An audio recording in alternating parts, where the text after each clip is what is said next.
함께 볼 말씀은 구약 성경 예레미야 32장 38절에서 42절까지의 말씀으로 제가 봉독하겠습니다. 그들은 내 백성이 되겠고 나는 그들의 하나님이 될 것이며 내가 그들에게 한 마음과 한 길을 주어 자기들과 자기 후손의 복을 위하여 항상 나를 경외하게 하고 내가 그들에게 복을 주기 위하여 그들을 떠나지 아니하리라 하는 영원한 언약을 그들에게 세우고 나를 경외함을 그들의 마음에 두어 나를 떠나지 않게 하고 내가 기쁨으로 그들에게 복을 주되 분명히 나의 마음과 정성을 다하여 그들을 이 땅에 심으리라. 여호와께서 이같이 말씀하시니라. 내가 이 백성에게 이 큰 재앙을 내린 것 같이 허락한 모든 복을 그들에게 내리리라. 아멘. 우리가 첫 번째 주에는 9월 첫 번째 주에는 내가 죄인임을 잊지 않고 기억하고 고백해야 됩니다라는 말씀을 나눴습니다. 그리고 지난 주일에는 은혜를 잊지 않고 기억하고 고백하는 삶을 살아야 된다고 했어요. 오늘은요, 동행하시는 하나님을 기억하고 고백하는 삶을 살아야 한다는 말씀을 나누어 보도록 하겠습니다. 한 남자와 한 여자의 만남이 그냥 만남에서 끝나지 않고 평생을 함께 하자는 약속으로 이어지는 것이 바로 결혼입니다.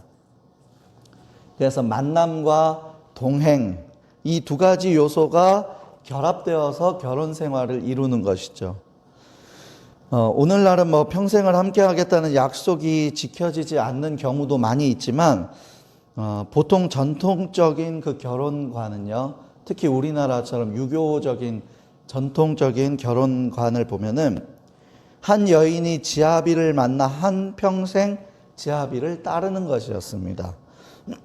물론 전통이 그렇다는 것이지 원래 결혼이라는 것이 한 여자와 한 남자가 만나서 평생을 함께 사는 것이라는 것을 의미할 때 어떻게 보면 신앙생활의 본질과 유사하다라고 말할 수 있습니다. 신앙생활이 뭐예요? 내가 예수님을요, 인격적으로 만나는 거예요. 만나서 그리스도를 어떻게 합니까? 한평생 따라요. 한평생 그와 함께 살겠노라고 결단하고 함께 사는 거예요. 그게 신앙생활입니다. 예수님과의 만남, 그분은 우리에게 우연히 옷깃을 스치고 지나가시는 분이 아닙니다. 나를 구원하실 분, 평생 나의 삶을 주관하실 주인이 되시는 것입니다. 또한 결혼 생활에는 한평생의 동행이 요구되듯이 신앙생활에는 영원한 동행이 요구되는 것입니다. 주님과의 첫 만남은 영원한 동행의 시작일 뿐이며 우리는 주인과 남편 되신 그리스도를 한평생 따르며 함께해야 하는 것입니다. 이는 결코 중간에 그만둘 수 없는 길입니다. 나와 그리스도의 만남 그리고 동행, 이는 우리를 향한 놀라우신 하나님의 구원 계획인 것입니다. 만남이 끝이 아닌 시작인 동행은 하나님께서 허락하신 귀한 은혜인 것입니다. 오늘 나에게 허락하신 귀한 만남, 거기에서 끝나는 것이 아니라 동행하시는 하나님, 그 동행 속에 담겨져 있는 놀라운 은혜를 다시 기억하고 고백할 수 있는 은혜의 삶이 될 수 있기를 주의 이름으로 축복합니다. 먼저 첫 번째로 우리가 어떤 동행의 하나님을 기억해야 하냐면 내 백성이라 여기시며 동행하시는 그 하나님의 놀라운 은혜를 기억해야 합니다. 38절 읽겠습니다. 그들은 내 백성이 되겠고 나는 그들의 하나님이 될 것이며.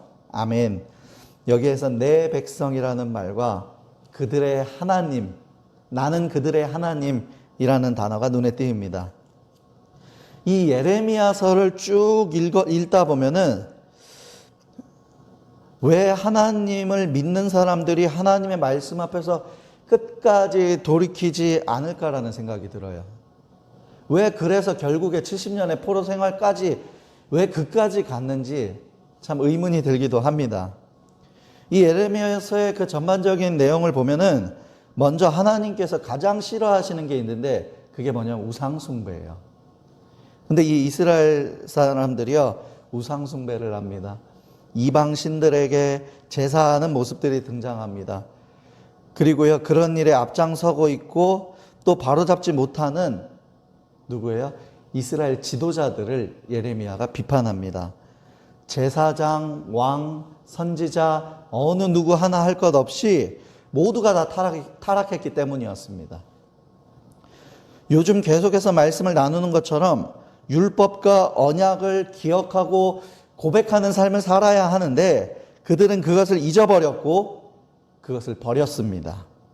그러다 보니 자연스럽게 사회에 불의가 가득하고 보호해야 하는 많은 것들을 보호하지 못하게 되는 일들로 이어지는 거예요. 구약이나 신약에서 대표적으로 그들이 보호하고 지켜야 하는 그 선행, 착한 일 중에 어떤 게 있냐 하면요, 취약한 계층들이 많이 등장하잖아요. 그 중에서 고아나 과부, 이방인들, 나그네들이 등장을 해요. 그 사람들을 어때요? 보호해 주라 그랬어요. 그 사람들을 도와주라 그랬어요, 성경에서. 그런데 그들을 도와주지도 못하는 거예요. 왜요? 이미 하나님께서 주신 가장 기본적인, 하나님께서 제일 싫어하는 우상숭배부터 무너졌고 다른 신앙생활도요, 지켜지는 것도 하나도 없다 보니까 실천적인 부분에서는 더 안 되는 거예요. 사람이 이 마음이 타락하기 시작하면은요, 행동도 똑같이 따라갑니다. 그러니까 그들을 보호하기는커녕 그들이 보호받지도 못하고 유린당하게 되는 거죠.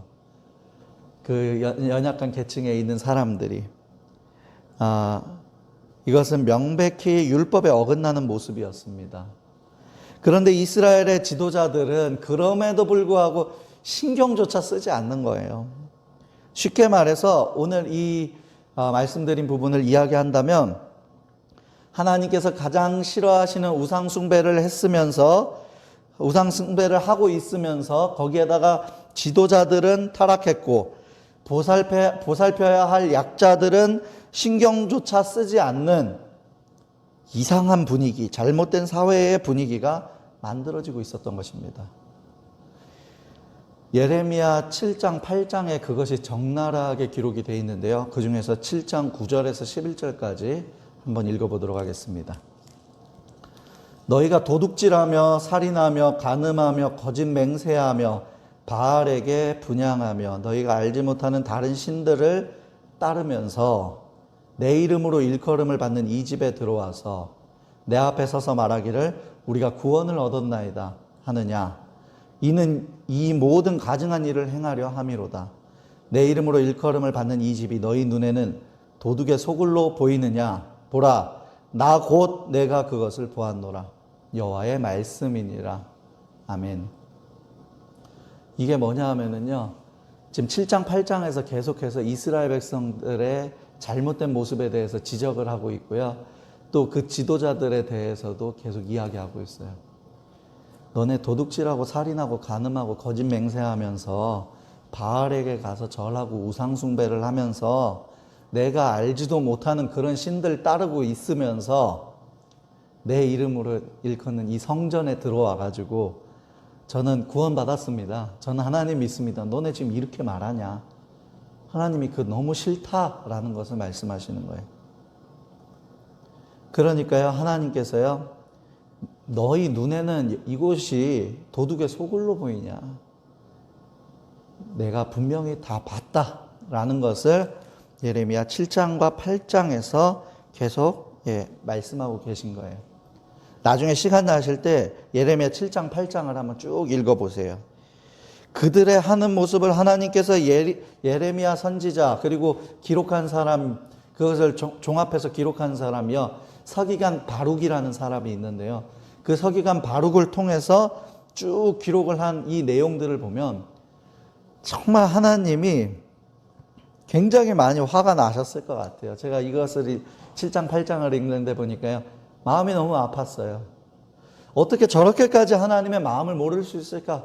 그리고 뻔뻔하게 거짓말하고 다른 신을 따르면서 전 하나님 믿으니까 전 구원받았어요 라고 하나님 다 알고 계신데 어떻게 저렇게 거짓말할 수 있을까?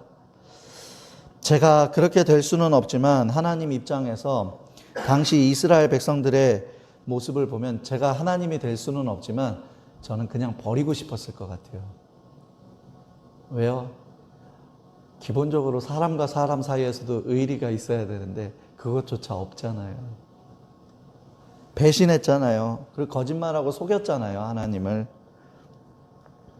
눈에 보이는 거짓말하고 가장 중요시 여기는 예배도 더 이상의 예배의 모습이 아니고 거기에다가 삶의 현장에서도 하나님을 믿는 사람의 모습은 온데간데 없고 우상을 따르는 사람들의 모습이 가득하니 내 백성이라 여기고 싶지 않았을 것이고 함께하고 싶지 않았을 것 같습니다.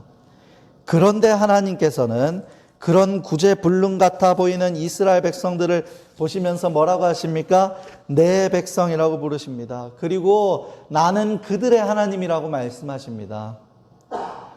토마스 왓슨에 의하면 세상의 군주들은 자기 신하들을 총애하다가도 나중에는 감옥에 보내는 등 변덕을 부리나 하나님은 그렇지 않으시다. 하나님은 성도에게 허락한 복을 결코 거두어 가지 않는다고 하였습니다. 여러분, 이것이 은혜입니다.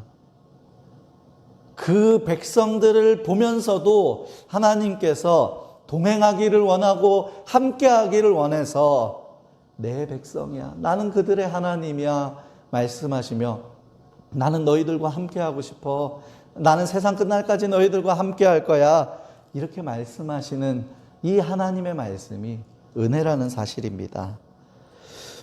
사실 이스라엘에 대한 성경의 기록을 보면서 느끼는 것이 하나 있는데 무엇입니까? 이러한 모습은 사실 이스라엘의 그 백성들만의 문제가 아니라 사실은요, 여러분, 우리들과의 모습과도 비슷하다는 것입니다. 이 앞에서 설교하고 있다고 해서요, 제가 뭐 삶 속에서 온전하고 예배에 온전히 드리고 100% 그렇게 하지 못합니다. 삶 속에서도요, 하나님을 믿는 사람답게 하나님을 기억하고 감사하고 좀 온유한 모습으로 살아야 하는데 그렇게 하지 못할 때도 많이 있습니다. 그럼에도 불구하고 우리가 이 사실을 알아야 돼요. 그 하나님께서는요, 그 사실을 알고 계시면서도 동행하기를 원한다는 거예요. 그게 사랑이에요. 그게 은혜입니다. 예배를 드린다고 하면서 동시에 나만의 다른 우상을 섬기고 있고 삶 속에서는 하나님의 뜻이나 말씀이 아닌 세상과 우상의 법칙을 따라 사는 모습이 우리들에게도 있다는 것입니다. 내가 하나님의 백성답게 멋지게 살고 있어서 나를 보고 내 백성이라 부르시고 나는 너의 하나님이야 라고 말씀하시는 것이 아니라 나의 왕이 되어주시고 나의 하나님이 되어주시는 이유, 나를 사랑하시는 놀라운 하나님의 은혜라는 것입니다.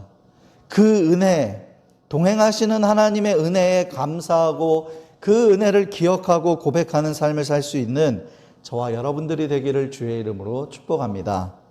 또 두 번째로, 동행하시는 하나님을 우리가 사모한다면, 그 하나님을 사모한다면 여러분 기억하십시오. 그를 경외해야 합니다. 39절 40절 말씀 읽겠습니다. 내가 그들에게 한 마음과 한 길을 주어 자기들과 자기 후손의 복을 위하여 항상 나를 경외하게 하고 내가 그들에게 복을 주기 위하여 그들을 떠나지 아니하리라 하는 영원한 언약을 그들에게 세우고 나를 경외함을 그들의 마음에 두어 나를 떠나지 않게 하고. 아멘. 후손들의 복을 위하여 경외하게 하고 그들을 떠나지 않겠다는 영원한 언약을 그들에게 세우기 위해서 마음속에 경외함을 두고 그 경외하는 마음을 떠나지 못하게 하라는 거예요. 떠나지 말게 하라는 거예요. 쉽게 말해서 하나님을 경외하는 마음이 없다면 하나님께서 우리를 떠날 수도 있겠다라는 것을 많은 사람들이 해석하기도 하는데, 뭐 엄밀히 따지면 그럴 수도 있겠죠. 그런데 하나님의 속성상 그게 아니에요. 여기에서 이것은 약속으로 기록된 부분이잖아요. 네가 하지 않으면 이렇게 하겠다. 너희가 날 경외하지 않으면 내가 떠나겠다. 지금 약속의 핵심은 이게 아니에요. 지금 약속의 핵심은 뭐냐 하면요, 너희가 나를 경외하면 내가 너희 떠나지 않겠다는 거예요. 근데 사람들은요, 꼭 나눠서 생각을 하더라고요. 아, 그러면은 내가 하나님 경외하지 않으면 하나님 나 떠나겠다네. 그렇게 해석을 할 수도 있다라는 거죠. 그런데 지금까지의 구약부터 신약까지 쭉 내려오면서 보세요. 내가 떠났다고 해서 하나님께서 우리를 떠나나요? 계속 기다렸잖아요. 계속 돌아오기를 기다리고 계속 하나님은 우리와 함께 하기를 원했잖아요. 하나님이 떠난 게 아니고 우리가 떠났잖아요. 사람들이 우상 숭배하고 사람들이 하나님을 떠났잖아요. 성경에서 말하고 있는, 특히 예레미야에서 말하고 있는 핵심은 뭐냐 하면은, 나를 경외해라, 내가 너희를 떠나지 아니하리라. 나를 경외해라, 내가 너희를 떠나지 않고 너희에게 복을 주겠다. 지금 이게 말씀의 핵심이에요. 조금 전에 제가 예레미야에 기록된 이스라엘의 모습을 말하였었는데, 타락하고 우상숭배하고 범죄하고 그래놓고 자신들의 잘못인 줄도 모르고 거짓말하고 하나님을 속였던 그런 이스라엘의 모습들을 보면서 예레미야 선지자는 결국 누구나 듣기 싫어하는 말씀을 선포하게 되는 것입니다. 이스라엘을 하나님께서 심판하신다는 것입니다. 그런데 결국에는요, 그 말씀조차 듣지 않고 뉘우치지 않자 하나님께서 예레미야에게 자, 이제 곧 포로시기 70년이 시작될 것이다 라는 것을 사람들에게 알려라 하시는 것이죠. 예레미야 말씀이 이러한 재앙과 심판의 어두운 모습, 절망적인 부분을 기록하고 있는데, 대체적으로 그 중에서 30장부터 33장까지의 말씀에서는 신명기 30장의 모세의 설교를 인용해서 이스라엘이 하나님의 언약을 어겨서 비록 지금은 포로로 끌려가지만 하나님은 자기 백성을 포기하지 않을 것이라고 예레미야는 선포하는 것입니다. 오히려 하나님은 언약을 새롭게 하셔서 그 이스라엘 백성들의 마음을 변화시킬 것이라고 하는 것이죠.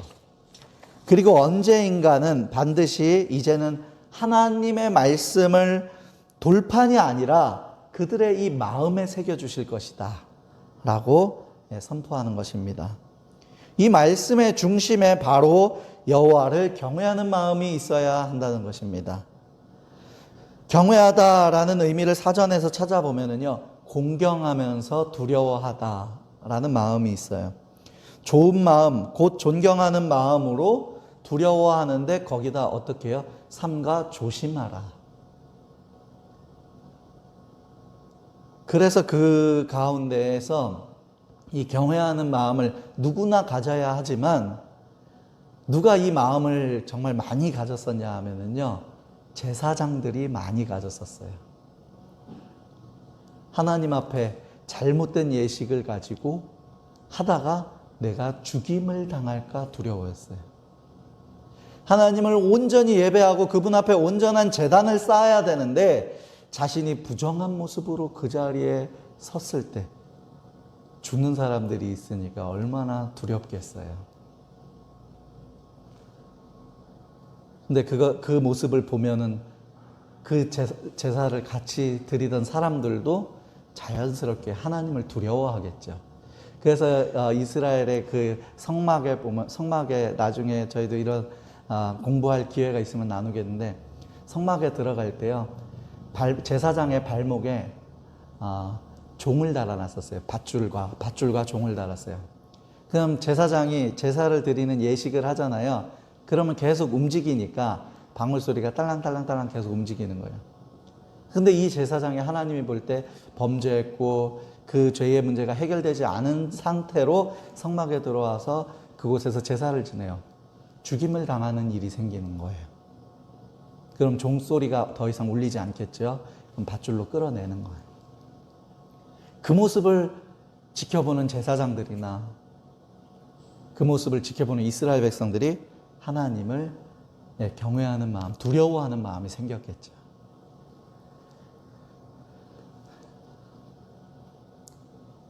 지금 믿음의 사람들은 하나님을 경외하는가? 라는 질문을 보았어요. 지금 목회자가, 말씀을 선포하는 목회자가 하나님을 정말 경외하는가? 경외한다면 하나님의 말씀을 전하는 자리에서 하나님께서 주신 메시지 외에는 그 어떤 것도 전할 수 없을 거래요. 성도들도요, 하나님의 말씀을 향한 이 간절한 마음과 또 삶 속에서 하나님의 영광을 가리는 일들에 대해서 더 조심할 거래요. 그러고 나서 이 말씀을 보고 코로나 시기를 지내온 우리들의 모습을 보니까 과연 그들의 모습이 정말 하나님을 경외했던 모습이라고 할 수 있을까? 라는 생각도 들었습니다. 그러나 저는 지금 이 자리를 통해서 다른 경외하지 않는 다른 사람의 모습을 이야기하려고 선 것이 아닙니다. 여러분, 바라기는 우리들은 하나님을 경외하는 마음을 회복했으면 좋겠습니다. 그분을 진심으로, 전심으로 공경하고 두려워하는 마음을 가져서 신앙생활할 때도 조심하고, 삶 속에서도 하나님의 영광을 가릴까 봐 조심하고, 하나님의 영광을 나타내며 하나님의 이름이 기쁨으로 나를 통해서 드러날 수 있도록 삶 속에서도 최선을 다할 수 있는 저와 여러분들이 되기를 간절히 축복합니다. 잠언 9장 10절에서 여호와를 경외하는 것이 지혜의 근본이요 거룩한 자를 아는 것이 명철이라고 했어요. 또 레위기 25장 17절에서는 너희 각 사람은 자기 이웃을 속이지 말고 내 하나님을 경외하라. 나는 너희의 하나님 여호와이니라. 아멘. 경외는 하나님을 고백하는 믿음의 첫걸음이고 나의 하나님임을 인정하는 믿음의 고백인 것입니다. 어느 날 런던의 한 클럽에서 문학인들이 만나서 역사에 빛나는 사람들에 관한 이야기를 막 나누고 있었습니다. 그들 중 하나가 만약에 밀턴이 지금 이 방으로 들어온다면 어떻게 하시겠습니까? 라고 질문을 했어요. 그러자 그가 살아있는 동안 제대로 인정받지 못한 것을 생각해서라도 열렬하게 환영해주고 싶은데 라고 누가 대답을 했어요. 그러면은 만약에 셰익스피어가 온다면은요? 라는 그 질문에 또 이렇게 대답이 들렸대요. 그에게 모두 일어나 영광의 관이라도 씌워주고 싶다. 그러자 이번에는 이렇게 물었습니다. 그러면 예수 그리스도가 걸어 들어오신다면 어떻게 하시겠습니까? 모두들 골똘히 생각하고 있을 때 한 사람이 이렇게 말했습니다. 우리 모두가 그 발 앞에 엎드려 얼굴을 땅에 대고 경배드려야 할 것입니다. 항상 경외하는 자는 언제나 마음속에 하나님을 경외하고 무엇을 하든지 하나님을 생각하고 하나님께 거슬리거나 섭섭하게 하거나 노하게 할까 하여 두려워하는 사람입니다. 이러한 사람은 늘 하나님의 뜻대로 살려고 애쓰며 죄악을 멀리함으로 복을 받습니다. 그러나 강팍한 사람은 언제나 마음이 완악해서 하나님 앞에 순종하지 않고 자기 마음대로 행하며 고집을 피우고 회개할 줄 모릅니다. 그러므로 이러한 사람은 자신의 그 강팍한 마음으로 인해 재앙에 빠지게 되는 것입니다. 잠언 28장 14절 말씀에 보면 항상 경외하는 자는 복되거니와 마음을 완악하게 하는 자는 재앙에 빠지리라. 예레미야에서 이스라엘 백성들이 여러분 우상 숭배 멈추십시오. 거짓말하지 마십시오. 하나님을 속이지 마십시오. 힘이 없는 자들을 도와주십시오. 예레미야가 선포했잖아요. 근데 사람들이요 하나님을 경외했다라면 돌이켰을 거예요. 근데 그들이 경외하지 않고요 마음이 완악해서 고집을 부립니다. 그러니까 그들이 포로시기 70년의 재앙에 빠지게 되는 거예요. 이집트가요 이스라엘 백성들을 출애굽을 시키지 않으려고 했어요. 그러니까 바로왕이요 10가지 재앙을 만나는 동안에도요 하나님을 향한 경외감이 없었어요. 경외하는 마음이 없었어요. 끝까지 완악한 마음으로 내보내주질 않습니다. 그러니까 애굽이 어떻게 됩니까? 복을 받지 못하고 그 바로왕의 완악한 마음 때문에 재앙에 빠지게 되죠. 여러분, 항상 하나님을 경외함으로 복된 삶을 살게 되고 동행하시는 하나님을 삶의 자리에서 섬세하게 느끼고 고백할 수 있게 되기를 주의 이름으로 축복합니다. 또 우리는 마지막으로 기억해야 할 것이 한 가지 더 있습니다. 그것은 뭐냐 하면요, 여러분, 성경은 재앙이 끝이다라는 것을 말하는 게 아니에요. 재앙이 끝이 아니라 오히려 그것을 뒤집어서 복을 주시며 동행하기를 원하시는 그 하나님을 우리는 기억해야 됩니다. 42절 말씀 읽겠습니다. 여호와께서 이와 같이 말씀하시니라. 내가 이 백성에게 이 큰 재앙을 내린 것 같이 허락한 모든 복을 그들에게 내리리라. 재앙 내리고 끝난 것이 아니라 재앙을 내리고 났을 때에 그들이 돌이켜서 나에게 돌아왔을 때, 마음이 나에게로 다시 향했을 때 허락한 모든 복들을 그들에게 주신다는 거예요. 우리가 우리 하나님을 경외하고 그와 동행하기로 결단한 이상 설령 내가 지금 재앙의 길을 걷고 있고 어려움에 처해 있는다 할지라도 여러분, 그것이 끝이 아님을 알아야 됩니다. 큰 재앙을 주신 것처럼 허락한 모든 복을 내릴 거라고 약속하셨기 때문입니다. 그러나 이것은 무조건적으로 받게 되는 것이 아니라 조금 전에 나눈 말씀처럼 그를 경외하는 마음으로 예배하고 삶 속에서도 그를 경외하는 마음으로 살아갈 때 이루어진다는 사실입니다. 중요한 것은 지금 내가 재앙 가운데 있느냐 아니냐의 문제가 아니라 나의 믿음의 고백이 주를 향하여 온전하게 드려지고 있느냐에 있다는 것입니다. 그 믿음의 고백에 따라 지금 재앙이 더 이상 재앙이 아닌 것이 될 수 있게 되는 것이고 복된 길도 가게 되는 것입니다. 그러나 주를 향한 믿음의 고백이 잘못되어져 있다면 지금 내가 잘 살고 있는 것 같아도 심판의 길을 피할 수 없다는 사실을 기억할 수 있기를 바랍니다. 42절 말씀은 바로 회복될 이스라엘 백성들에게 주실 복을 기록하고 있는 것입니다. 그런데 한번 생각해 보세요. 이스라엘 백성들이 포로 시기를 지내면서 여전히 우상 숭배하고 여전히 삶의 자리에서는 거짓말하고 속이고 약한 자들을 돌보지 않고 있다면 사실 바로 그런 일들 때문에 포로 시기가 이 큰 재앙이 생겼는데 하나님께서 복을 허락하실까요? 아니죠. 복은커녕 더 분노하실 수도 있는 상황이 되어버리는 것입니다. 그러므로 우리는 기억해야 합니다. 하나님을 믿는 나의 모습, 그 중에 예배의 모습을 돌아볼 수 있어야 합니다. 그리고 삶 속에서도 예레미야의 말씀처럼 하나님 믿는 사람답게 선하게 살아야 되고 약한 자들을 돌보는데 앞장서야 하는 것입니다. 그것이 되지 않아 노하신 하나님의 모습을 보면서 잘못된 죄의 길을 멀리하고 건강한 예배자, 건강한 삶을 통하여 하나님께 우리가 먼저 돌아와야 하는 것입니다. 이제 우리 추석 연휴를 보내고 있습니다. 또 며칠 동안 보내게 될 거예요. 이전과는 많이 다른 명절을 지내고 있지만 같은 것이 있다면 일상생활로부터 공식적으로 쉴 수 있는 시간이 주어졌다는 거예요. 하나님 앞에서 나를 돌아볼 수 있는 시간이 되었으면 좋겠습니다. 나는 하나님 보시기에 지금 난 어떤 예배자의 모습을 갖추고 있는지, 또한 나는 건강하게 믿음의 길을 잘 걸어가고 있는지, 나는 주께서 원하시는 사람들, 약자들을 돌보는 삶을 살고 있는지. 왜냐하면 우리 하나님이 나와 동행하고 계시기 때문에 그렇습니다.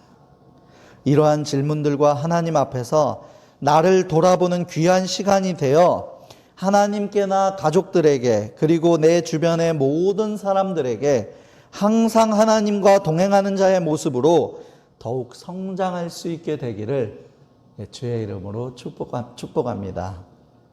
기도하겠습니다. 사랑과 은혜가 풍성하신 하나님, 참 감사드립니다. 하나님이 나와 동행하신다는 사실을 믿는다면 제가 예배 드릴 때 더 달라져야 될 줄로 믿습니다. 또 하나님을 속이지 않고 사람들 앞에서도 거짓되지 않으며 최선을 다해야 할 줄로 믿습니다. 무엇보다도 또 약자들을 돕는 손길도 우리가 갖추어야 될 줄로 믿습니다. 동행하시는 하나님, 살아계신 하나님이 나와 함께하기 때문에 그렇습니다.